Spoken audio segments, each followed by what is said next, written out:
Good evening, ladies and gentlemen. Ladies and gentlemen, honoured guests, we'd like to welcome you to our 2010 Land-based Learner of the Year dinner. This is our 8th dinner this evening. Unfortunately, the Cabinet Secretary is running a bit late, so we're going to carry on with proceedings and we'll allow him to catch up with us. Now, there's a thing for a politician. However, we believe we've got a fantastic evening organised for you tonight, and also, you know, great to see all the finalists here tonight and their parents, etc. And I know we've been speaking to some of the parents and the guests, and everybody's very excited by the awards and delighted to see everyone here. So I'm going to ask Chair of Lantra Scottish Council, John Gillan, to address the dinner with a short speech. We'll then we'll have Grace, we'll have dinner, and Richard will speak after dinner. John, would you like to?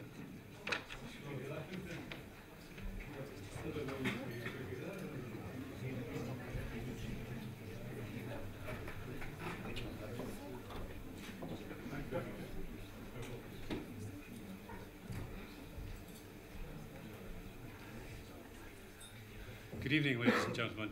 I can't promise to be quite as quick as Willie there. He quite threw me. Usually when Willie gets a chance to speak,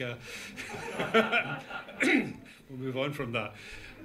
I think I've got a new adage, never work with children or politicians, but we'll catch up. Like Willie, good evening, ladies and gentlemen. Welcome to the 8th Scottish Lantra Land-based and Aquaculture Learner of the Year Awards. We're here this evening to celebrate excellence and personal achievement by the young people that hopefully in a few years will be shaping the future of the industries in our sector. As chairman of many duties, of them all, this is probably the most pleasurable and enjoyable. What can be better for a chairman in a sector skills council than to join with others to celebrate the success of youth through training. A lot of my speech this evening is centred around what might be of interest to politicians. Unfortunately, there's a space here, but hopefully we'll catch up on it. We're living in changing times, times which will result in more challenging employment environment, and in such an environment, skills and training to me will deliver a dividend or a premium for us all. For those receiving the training, skill set for life, educational qualifications, building blocks for future education, achievement, plainly just a sense of achievement and self-esteem. Make them more employable. For employers, skills workforce, continuity, skills, reduction of skill gaps, better employee retention, increased productivity, and hopefully profitability. For a government, it's equally important. Increased economic growth, more balanced society, social mobility, inward investment, and the opportunity for increased exports. The list, it's only an indication of what we can achieve through training and skills. But in simple terms, we can't afford not to train and to extend our skill base as individuals, as employers, and as a government.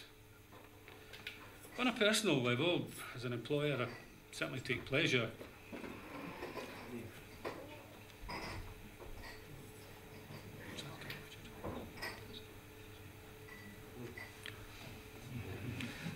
That was good timing.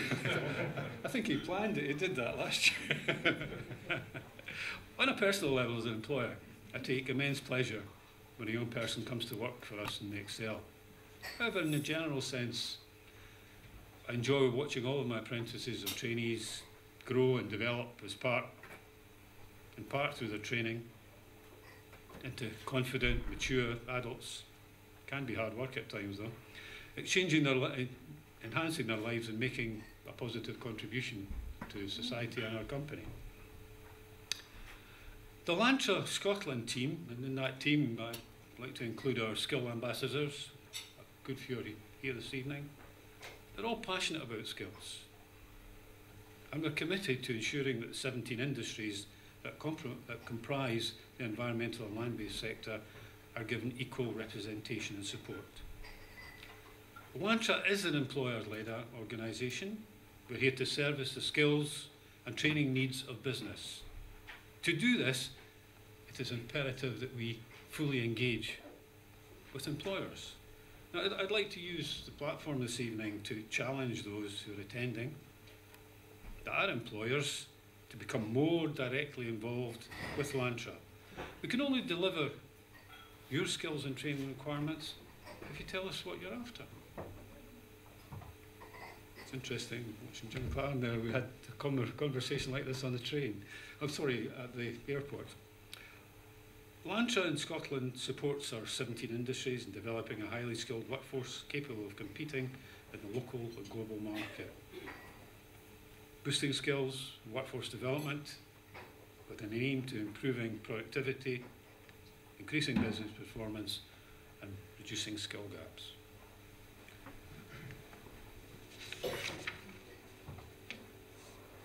What you can be assured of is that Lantra Scotland, even in challenging times that are being forecast, will continue to excel and, most importantly, work harder at improving employer engagement.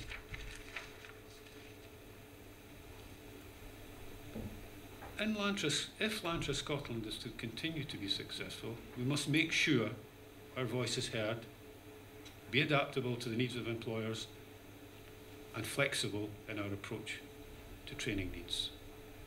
This evening, our guest speaker is Richard Lockhead, MSP, Cabinet Secretary for Rural Affairs and Environment. He will talk on the importance of training and investment in skills development for the benefit of the Scottish economy. And I'm certainly interested in this because I'm a keen observer of economic matters, paying particular attention to what he has to say. I'm pleased to welcome Richard back. Richard attended and spoke at last year's awards ceremony. He was elected to the Scottish Parliament in 1999 and 2003 via the North East regional list. He stood down during his second session from his regional seat and was elected as constituency MSP for Murray, where he lives, in April 2006. Richard was SNP spokesman for Rural Affairs and Fishing and was appointed Cabinet Secretary for Rural Affairs and Environment in May 2007. As Cabinet Secretary for Rural Affairs and Environment, Richard is responsible for agriculture, fisheries and rural development, including aquaculture,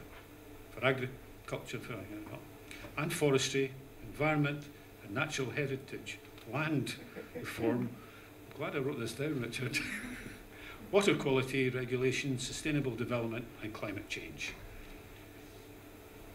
In Scotland, I genuinely do believe we should congratulate our MSPs for their accessibility and willingness to attend and participate in industry events. Furthermore, the Scottish Government is to be commended for the positive support that is shown to the land-based and environmental sector. We have an election in Scotland soon. I use this opportunity to remind our elected representatives that the land-based and environmental sector can provide an excellent vehicle for economic growth. It can also help to provide solutions for some of the problems that may beset us in the near future: food security, food scarcity, climate change, unemployment, and an increasingly knowledge-based economy. Skills are the building blocks of economic development and growth. I believe the Scottish Government understands this and demonstrates its understanding by its support for the skills agenda. Award events take a lot of behind-the-scenes organising. I would therefore like to extend my thanks to those who have sponsored the event, to the judges, and to the Lantra Scotland team, and our honorary member, Paula, for all their hard work making this evening the success that it is. I've only one thing left to say to all of you competing for awards. We're here to celebrate the product of your hard work. This is your night relax, enjoy. Thank you.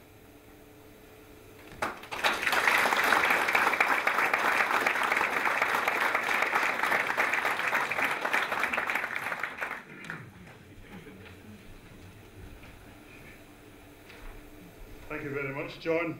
A very, very special welcome for Cabinet Secretary for Rural Affairs and Environment, Richard Lockhead, MSP. Richard's attending his third Land-based Aquaculture Dinner. We're delighted to see you. I spoke to Richard at the National Farmers Union dinner, and he remembered he was coming here in a few weeks' time, and I believe it's an event he enjoys attending, and we're delighted to see you, Richard. So I think also it's absolutely important because it demonstrates not only to the employers but the young, older learners just the commitment to encouraging new entrants and raising the skills in the environmental and the land-based sector. So delighted you managed to be here this evening, Richard. Can I maybe ask you to say a few words and give the keynote address? Thank you.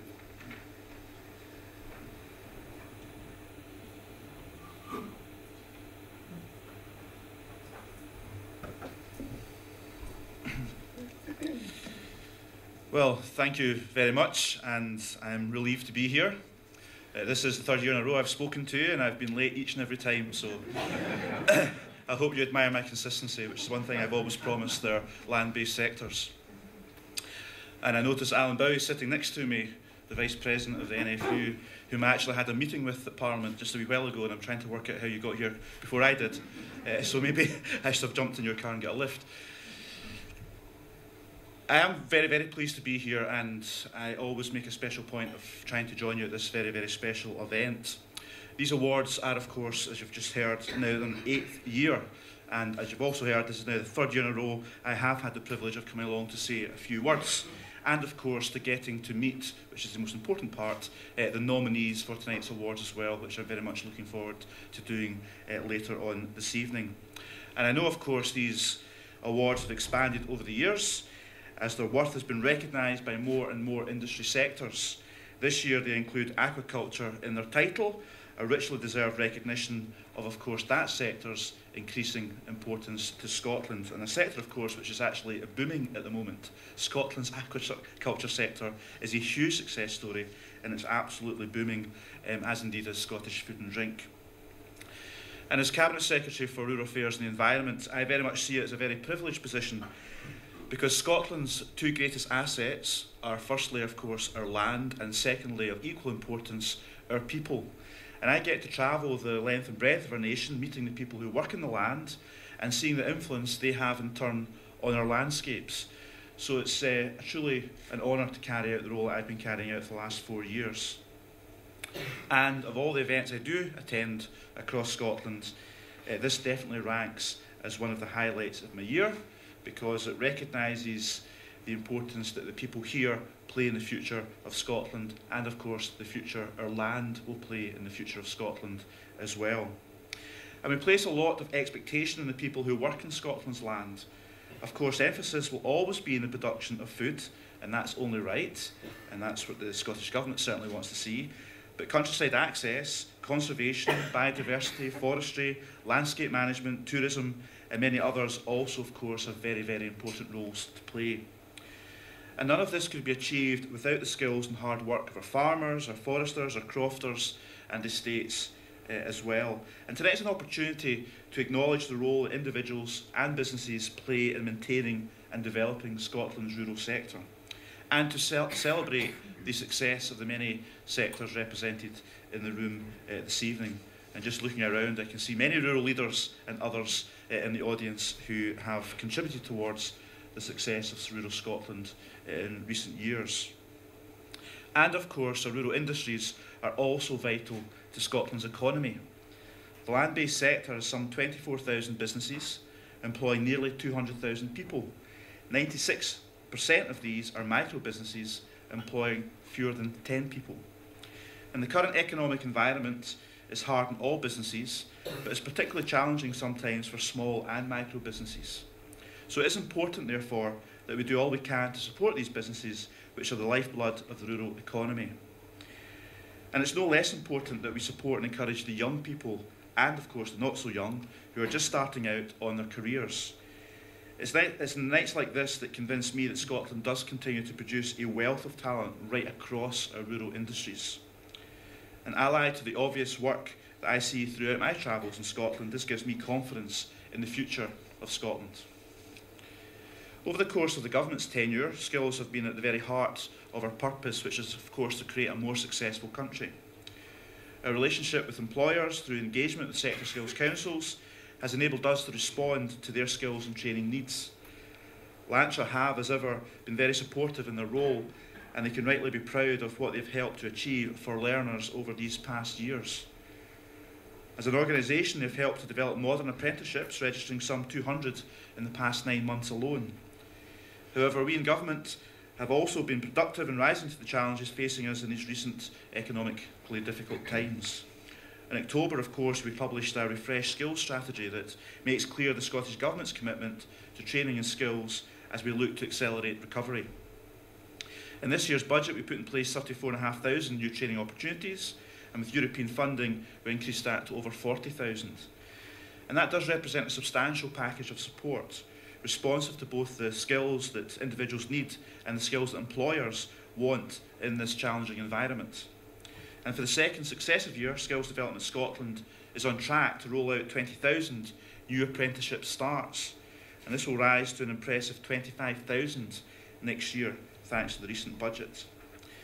At the same time, opportunities have been provided for older people to enter the modern apprenticeship programme and develop skills which will open up prospects for long-term sustainable employment opportunities for them as well. Within the existing workforce, the programmes we have offer individuals the opportunity to develop the skills which will enhance the productivity and profitability of the businesses which employ them, as well, of course, as improving their own career prospects. Once someone starts an apprenticeship, it is important that we work with employers to support them to complete their training in the workplace as well. And that's why we extended the Adopt an Apprentice and Safeguard an Apprentice programmes.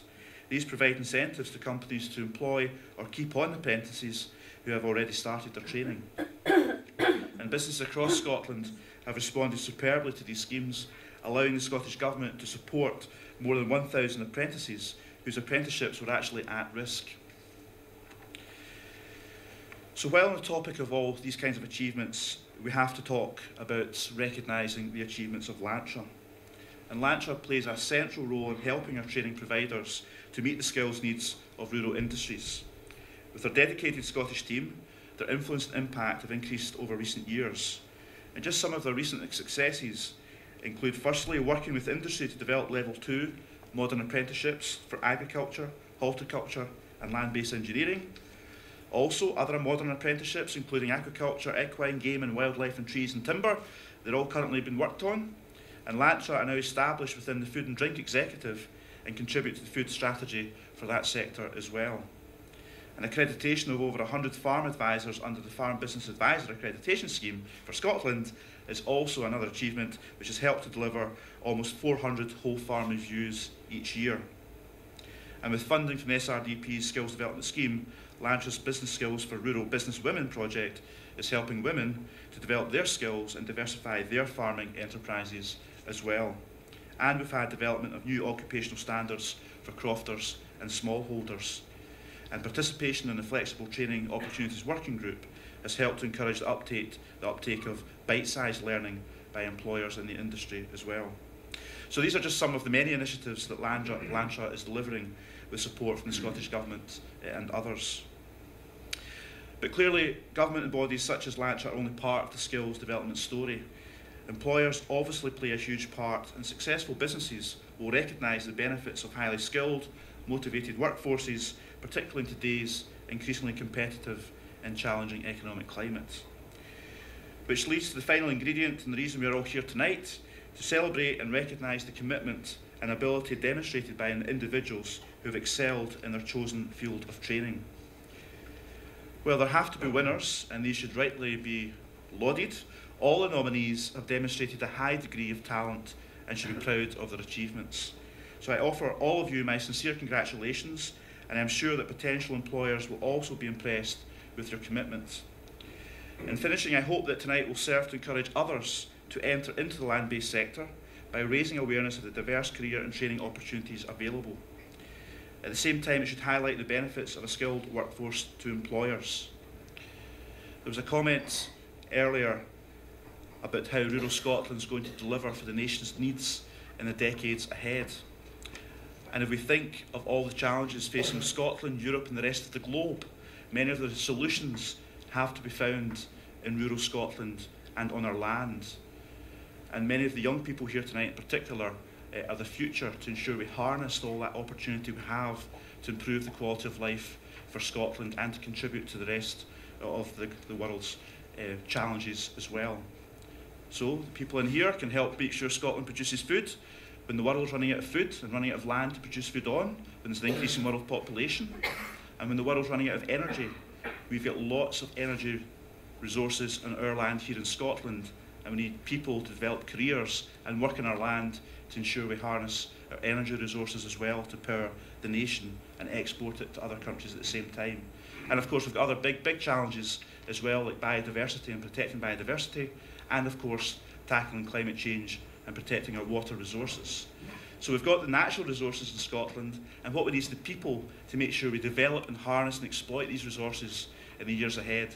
So that's what Lantra is all about, and that's what all of you are about in this room here tonight, is making sure we make the most of Scotland's national strengths and make this country a better place. So it's a great privilege to be here, and good luck with that massive challenge, and good luck to those of you who've chosen a career in helping Scotland meet those challenges as well. Thank you very much.